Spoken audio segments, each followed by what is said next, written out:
Sorry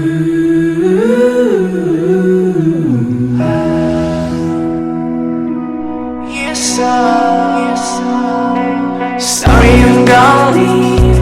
I'm driving so far. Tell me, why you coming to me and say you want me again? Never wanna lose me, 'cause I'll be missing you.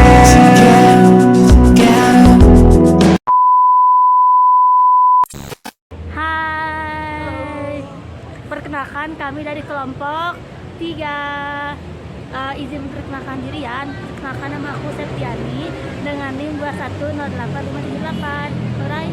Halo, perkenalkan nama aku Nuraini dengan NIM 2108141. Boleh? Tria. Halo, nama aku Fandrai Sritama dengan NIM 2100396. Dan yang terakhir, Halo, nama aku Sansri Asdi dengan NIM 2108686. hai guys, saat ini kita lagi di SMP Negeri 12 Bandung, yaitu di Jalan Dr. Setiabudi nomor 195. Saat ini kami mau habis dan mau mewawancarai siswa Makasek sama Guru IPS. Guru IPS untuk mata kuliah apa? Pengelolaan Guru pendidikan. Untuk Dadah. mengetahui selanjutnya, yuk cek video kami. Ya, Bye. dadah. Bismillahirrahmanirrahim. Assalamualaikum warahmatullahi wabarakatuh. Sebelumnya izin memperkenalkan diri, saya Fante Yusri Aditama, selaku yang akan mewawancarai Ibu Wakasek. Boleh memperkenalkan diri terlebih dahulu, Ci? Saya Titin. Dengan Ibu Titin selaku Wakasek dari SMPN 12 Bandung. Ya. Sebelumnya izin bertanya, Bu, izin wawancara, mohon maaf juga mengganggu waktunya. Boleh langsung aja bertanya dulu. Apakah sekolah SMPN 12 Bandung ini termasuk dari penggerak kurikulum merdeka, Ibu? Iya, kita sekolah penggerak angkatan pertama. Oh, angkatan pertama sudah dimulai ya, Bu ya? Sudah, jadi sekarang sudah yang kedua. Oh, udah tahap kedua gitu ya. Jadi sudah kelas 7, kelas 8 sudah pakai kurikulum merdeka. Kurikulum merdeka. Kalau kelas 9? Kalau dalam implementasi kurikulum masih pakai yang 2013. Cuman karena kita kan sudah namanya satu sekolah ya, satu visi. Iya. Jadi kita mengambil kelas 9 itu di Mandiri Belajar. Jadi rasa merdekanya dapat, tapi basic kurikulumnya pasti pakai yang 2013.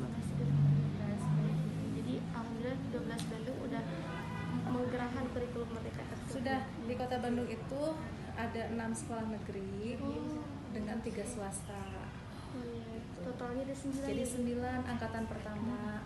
Di angkatan kedua sudah nambah kalau nggak salah 3 sekolah. Oh, jadi 12 ya, Bu ya? Ternyata banyak banget ya. Lalu bagaimana Ibu sosialisasi terkait kurikulum merdeka kepada guru dan juga kepada siswa, Ibu? Di tahun pertama itu kita dibentuk namanya komite pembelajaran.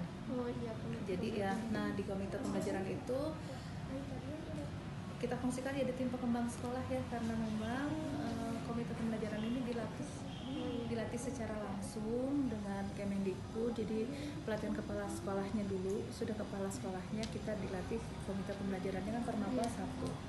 Nah dari situ sudah ada pelatihan itu, kita menyelenggarakan IHT ya, in-house training.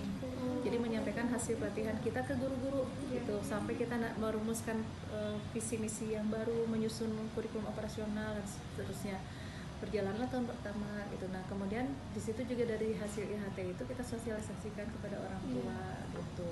Kita selalu mengkampanyekan ini sekolah penggerak ya gitu. Tapi sekolah penggerak itu bukan labeling ya, bukan kayak kalau dulu kan ada sekolah RSPI atau apa. Nah ini bukan, karena nanti harapannya semua sekolah kan menjadi penggerak ya. Kemudian semua guru juga nanti harus jadi guru penggerak gitu. Nah kita sekolah ini memang hoki begini. Hoki karena kepala sekolahnya beliau itu ketua MKKS ketua MKKS Kota Bandung. Pas bapaknya di sini, sekolah kitanya juga sekolah penggerak. Pas di sekolah penggerak ini ada guru penggeraknya gitu. Jadi kan itu seleksi yang berbeda. Jadi programnya jadi nyambung gitu. Akhirnya yang lebih mudah.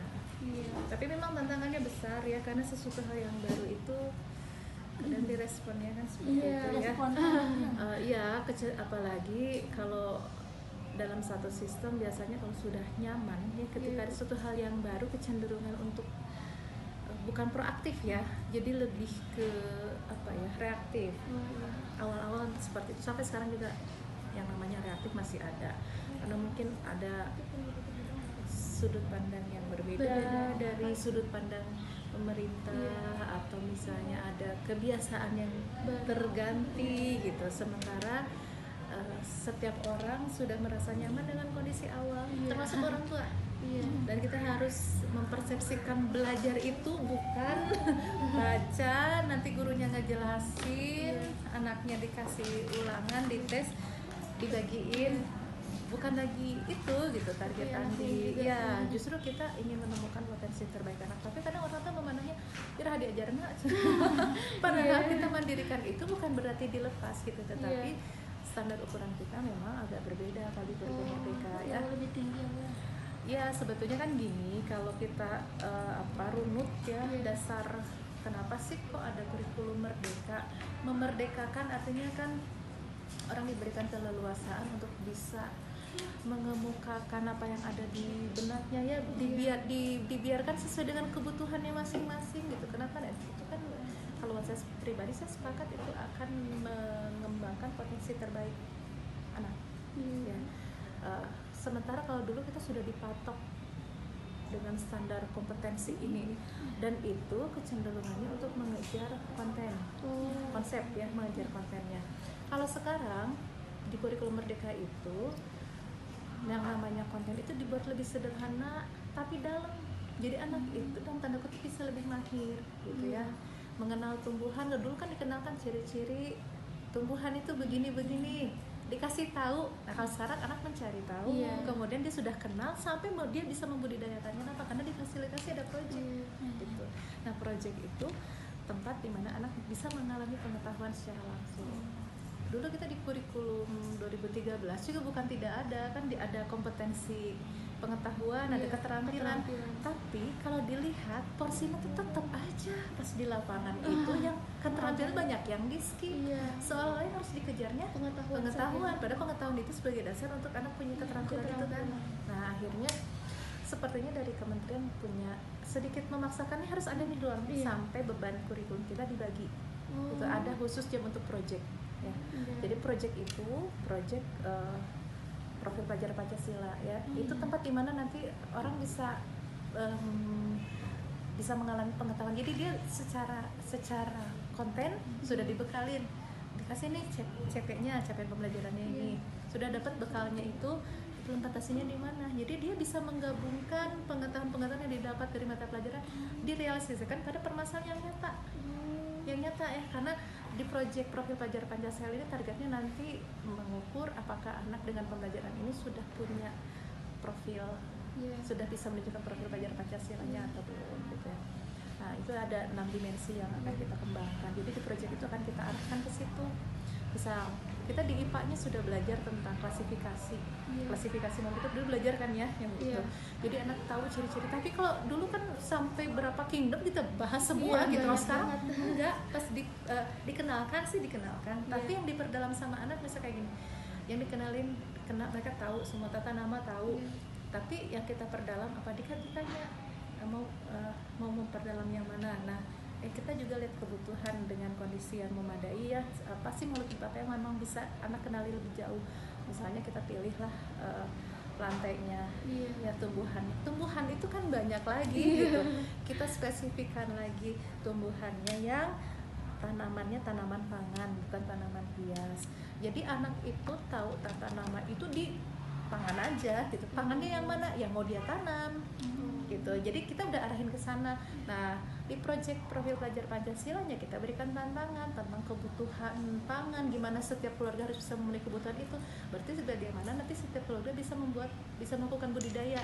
Dasar budidaya apa? Dia harus tahu kan cara berkembang biak gimana. Basicnya dari mana ya? Dari kelas. Dia tahu ciri-ciri makhluk hidup itu dia berkembang biak dengan apa, ya dia terapkan ke situ. Jadi ada ruang gitu. sampai nanti dia membudidayakan sesuatu itu kan dilihatnya bukan hanya dari IPA, dari sisi ekonominya gimana gitu, dari sisi dari sisi sosialnya gimana. Iya, di PKN ternyata ada juga undang-undang budidaya kan. Nah, kita juga harus tahu dari proyek anak. Oh gitu. Jadi memang akhirnya kelihatan dengan kurikulum Merdeka ini anak tuh bisa melihat hubungan antar mata pelajaran, walaupun memang tanpa misalnya kita menyeting ini pembelajaran harus dibuat terintegrasi, enggak gitu. Sebetulnya kita bisa aja membuat mandiri, tetapi bagaimana kita melihat kebermaknaan ya, materi yang kita berikan itu memang buat anak usia di fase tahap pembelajaran tertentu memang tidak perlu banyak-banyak juga sih, kenal sedikit tapi dalam itu lebih baik, jadi lebih bermakna, lebih berguna gitu. Dia pas tahu oh seledri ya, di keluarga saya butuhnya seledri, bawang daun, misalnya menanam gitu ya nggak apa-apa, tapi dia harus tahu gimana caranya membudidayakan bawang daun yang nantinya bakal dia pakai buat apa sih bawang daunnya, buat masak, buat dijual. Dah ya udah kan udah punya alasan kenapa nanamnya bawang daun lebih cepet bu, nggak ribet medianya, jadi mereka punya alasan ya. Jadi akhirnya apa yang kalian perlukan, pengen tahu medianya, akhirnya apa, kemampuan literasinya meningkat dengan sendiri.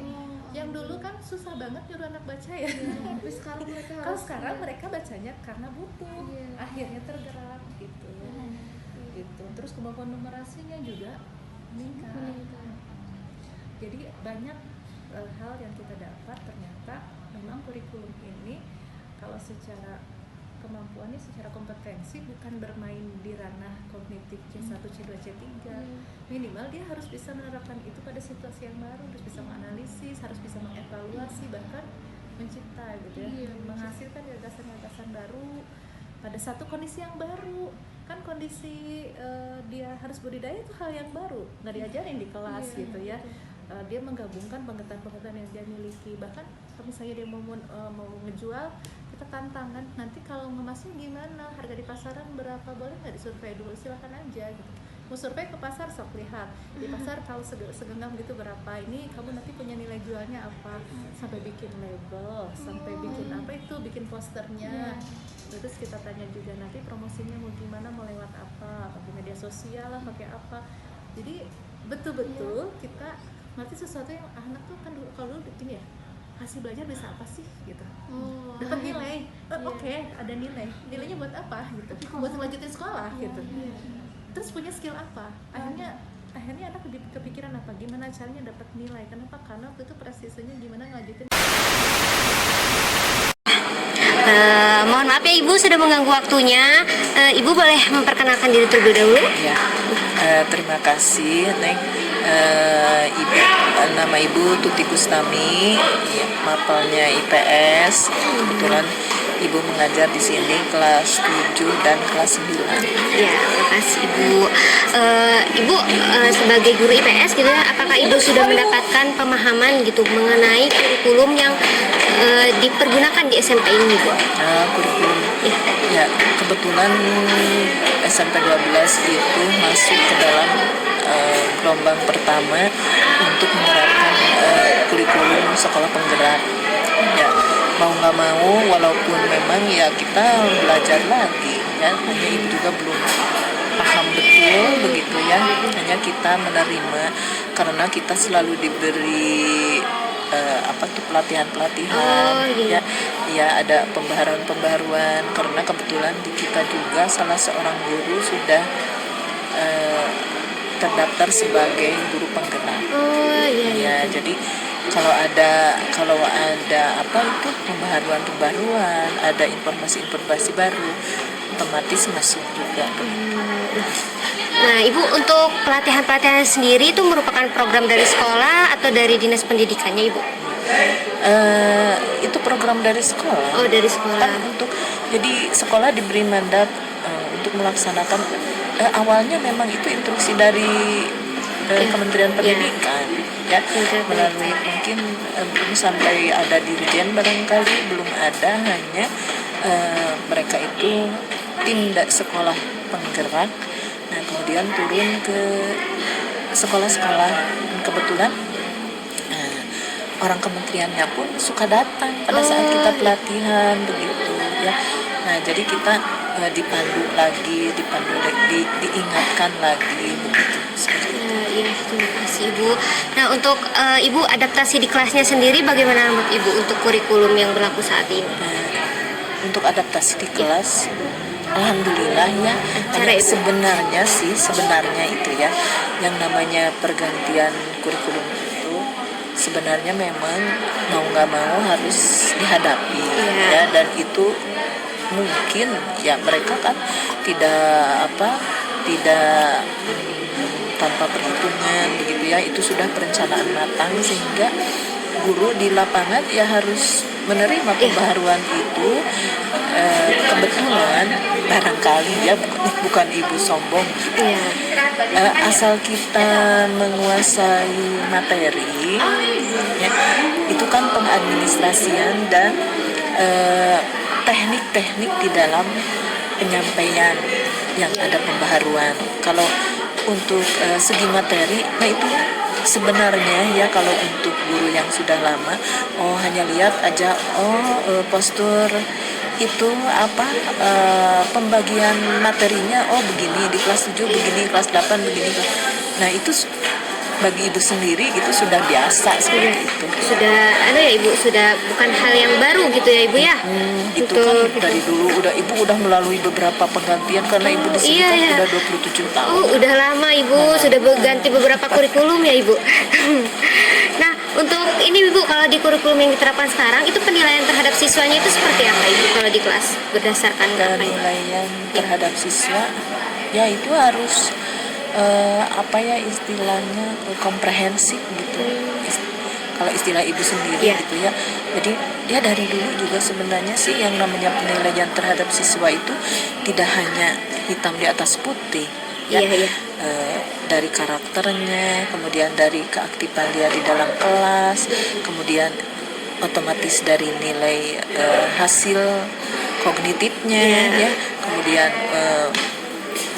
misalnya tentang karakter, sopan santun begitu, itu kan masuk kategori penilaian sikap dan seperti itu ada di keterampilan.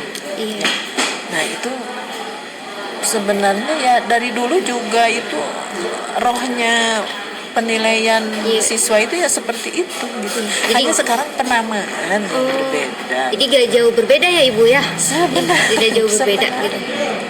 Nah, untuk pembelajaran IPS sendiri nih Bu, apakah Ibu menerapkan pembelajaran terpadu gitu di dalam proses pembelajarannya?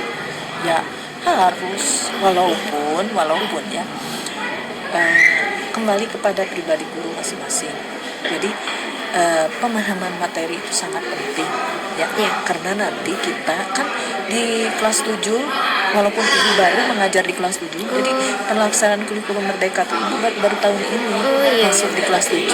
Hanya ibu mengerti, jadi di sini sosialisasinya berlaku untuk semua guru, tidak kan yang kelas 9 sekarang itu masih kurikulum 2013. Nah, tetapi ibu juga tahu gitu, hanya sekarang dilihat, jadi pelajaran itu per tema. Pas ibu lihat untuk IPS tetap saja tema pertama itu tentang kegeografian, tema 2 itu tentang kesejarahan, tema 3 tentang tema 2 itu sosiologi, tema ada yang ketiga lagi kesejarahan, yang terakhir ekonomi. Nah itu jadi kembali kepada supaya kita bisa, kalau istilah orang itu sebagai guru itu sebagai dirijen begitu ya. Nah itu supaya kita bagaimana memainkan irama itu. Nah kembali kepada kapabilitas si guru.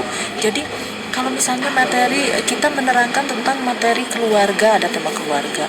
Nah di situ masuk interaksi sosial terbahas ya, masuk kesejarahan terbatas silsilah keluarga, kemudian secara kegeografian di mana dia lahir, anak itu oleh kita ditanya kamu tinggal di mana, RT RW, ada yang nggak tahu. Banyak yang nggak tahu anak itu, sampai silsilah keluarga misalnya yang namanya sepupu itu apa gitu ya. Terus nah itu anak sekarang ya mungkin pengaruh apa ya. Sebagai guru kita, kalau kita paham dengan materi nggak sulit, ngait ke sini, ngait ke situ gitu. gitu ya. Makasih Ibu. Kalau untuk ini, Ibu biasanya kalau di kelas gitu menggunakan metode pengajaran seperti apa? Atau Ibu bisa menceritakan bagaimana cara Ibu mengajar gitu di kelas? Ibu mengajar, ya biasanya kita ya balik lagi kepada keberadaan fasilitas di sekolah juga ya. Nah kebetulan kalau di sini anak-anak kan sudah punya HP. Oh iya, nah, sudah itu canggih ya. kita manfaatkan si teknologi itu untuk kemajuan anak-anak ya. Ibu misalnya membahas materi tentang interaksi sosial.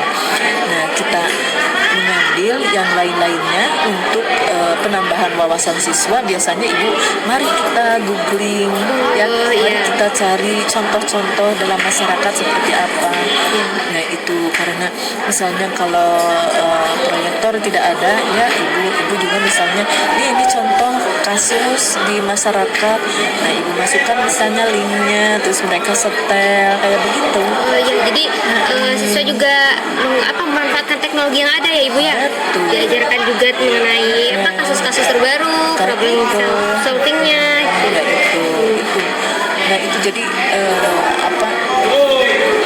kemudian sekarang ini kan sudah mulai less paper, jadi si anak mengurangi penggunaan kertas. Nah itu jadi tugas kadang-kadang kalau ibu sendiri misalnya si anak mencari gambar-gambar atau apa bisa melalui link. Iya, supaya ramah lingkungan juga ya Ibu ya. Ya. Ibu boleh tahu mengenai ini Bu, kekurangan menurut Ibu gitu, kekurangan dari kurikulum ini atau mungkin saran yang Ibu inginkan sebagai seorang pengajar gitu untuk kurikulum itu kedepannya seperti apa sih gitu Ibu, harapan Ibu terkait Harapan kurikulum? ibu itu untuk kurikulum sekarang memang jadi lebih ramping begitu ya. Tapi dengan kerampingan itu ibu sendiri yang jadi kok materi ini nggak disampaikan sih, kenapa sih jadi sepertinya loncat-loncat yang ibu rasakan nih, karena ibu kan ngajar udah lama ya. Kenapa ujung-ujung ke sini gitu, harusnya itu diawali dari apa gitu. Jadi Ibu merasa ada ini ya, ada yang tidak tersampaikan gitu materinya. Jadi atau bagaimana? materinya tidak kurang runtut. Kurang runtut ya Bu. Gitu ya. Nah, memang ini ramping gitu ya. Nah, tetapi ini juga seperti misalnya sekarang kan ada proyek-proyek di kurikulum Merdeka ini ya. Nah, itu kalau awalnya ibu si proyek itu sudah dilakukan sepenuhnya di sekolah. Jadi si anak itu jangan terbebani di dalam rumah gitu. Dan kita juga guru kadang-kadang kan kalau proyek banyak dilakukan di rumah, yang kerjanya bukan anak, siapa yang kerja? Orang tua. Jadi sepenuhnya kurang tepat sasaran. Itu saja. Ya mudah-mudahan kurikulum ke depan itu boleh ramping. Ya, boleh ramping, tetap ya tolong itu urutannya. Ya kadang-kadang di buku juga ya. Ada istilah-istilah yang kurang familiar begitu. Penyusun bukunya barangkali karena kan ibu juga dari latar belakang, misalnya ibu dari latar belakang ya berarti kok ada istilahnya kok begini, kok nggak sinkron begitu. Seperti itu. Baik, mungkin sudah cukup saja Ibu. Terima kasih atas waktunya. Mohon maaf sudah mengganggu waktunya. Wassalamualaikum warahmatullahi wabarakatuh. 2000 years later. Assalamualaikum warahmatullahi wabarakatuh. Perkenalkan, nama saya Septiani dari kelompok 3. Izin mengerjakan tugas mewawancarai untuk mata kuliah pengelolaan pendidikan. Saat ini saya berada di SMP Negeri 12 Bandung bersama halo semuanya, perkenalkan aku Fauzi Jilani dari kelas 9 ini. boleh tahu jabatan kamu di sini sebagai apa? Sebagai ketua OSIS. Aku mulai ya pertanyaannya. Ada tahu gak sih kurikulum yang digunakan di sekolah itu apa? Tahu. Jadi untuk kelas 9 ini memang kita belum menerapkan kurikulum Merdeka, tapi kebetulan untuk kelas 7 dan 8 ini sudah menerapkan kurikulum Merdeka. Tetapi untuk kelas 9 pun tetap dikenalkan proyek seperti yang ada di kurikulum merdeka gitu. Jadi supaya ke SMA nanti ketika kita masuk ke kurikulum merdeka SMA tidak kaget gitu. Jadi tetap ada adaptasi dari SMP. Buat pertanyaan nomor 2 adalah proses pembelajaran dalam menggunakan kurikulum yang sekarang sedang lakukan itu seperti apa? Kalau untuk kelas 9 itu masih memakai kurikulum yang lama, kurikulum 2013. Jadi tetap seperti biasa, tapi kita balik lagi ke yang tadi, kita masih ada proyek-proyek yang kita jalani mulai dari proyek profil pelajar Pancasila, dan kita juga baru-baru ini lagi ada proyek keberagaman budaya. Jadi di situ kita kolaborasi antara MAPEL, 5 MAPEL gitu. Jadi tetap dikenalkan gitu proyek-proyek yang ada di kurikulum merdeka ini. Buat pertanyaan terakhir, apakah kamu merasa kesulitan nggak dalam pengerjaan Kurikulum 2013? Sebenarnya aku nggak merasa kesulitan banget sih, karena biasa-biasa aja. Cuman yang aku sulitin itu adalah ketika aku tidak mencoba untuk mengerti gitu. Jadi mungkin dari gurunya memang di 12 ini sudah bagus banget ya guru-gurunya kebetulan, dan mudah dipahami, terus juga pembawaan ke muridnya juga enak. Tapi mungkin kadang aku sendiri yang masih kurang fokus, terus aku sendiri yang masih kayaknya aku nggak mau memahami materi ini, jadi kayak ya nggak bakal masuk gitu kalau otaknya juga kalau aku nggak mau gitu. Kita udah dijelasin ya tentang profil pelajar proyek profil pelajar Pancasila. Nah, dari kamu itu kayak gimana sih proyek itu? Proyek itu sendiri tuh jadi kita dari guru disediakan modul untuk kita print sendiri, yang dimana modul itu terdiri dari beberapa aktivitas yang harus kita kerjakan setiap harinya. Jadi proyek profil pelajar Pancasila ini berjalan selama 1 bulan, dan setiap harinya kita mengerjakan aktivitas. Dan sebelum ada aktivitas, kita mempunyai materi yang harus dibaca, dan itu pun 1 modul gitu. Jadi ketika kita menjawab pertanyaan, terkadang ada di materi yang sebelumnya, dan itu juga materinya nggak yang banyak-banyak banget, cuma 1 lembar.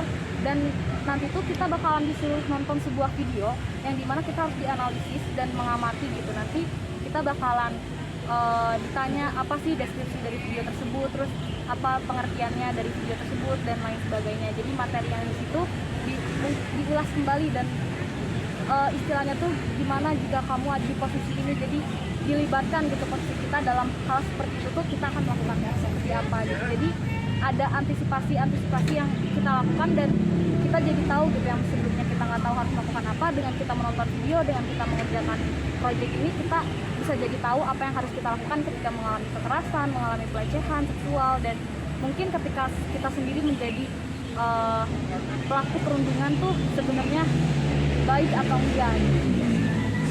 Tadi kan dijelasin kok kamu kita belum masuk ya, nah, masih kurtilas ya. Nah, dari kamu sendiri, menurut kamu bagus gak sih kurikulum ini, dan kamu siap gak sih untuk melaksanakan kurikulum ini?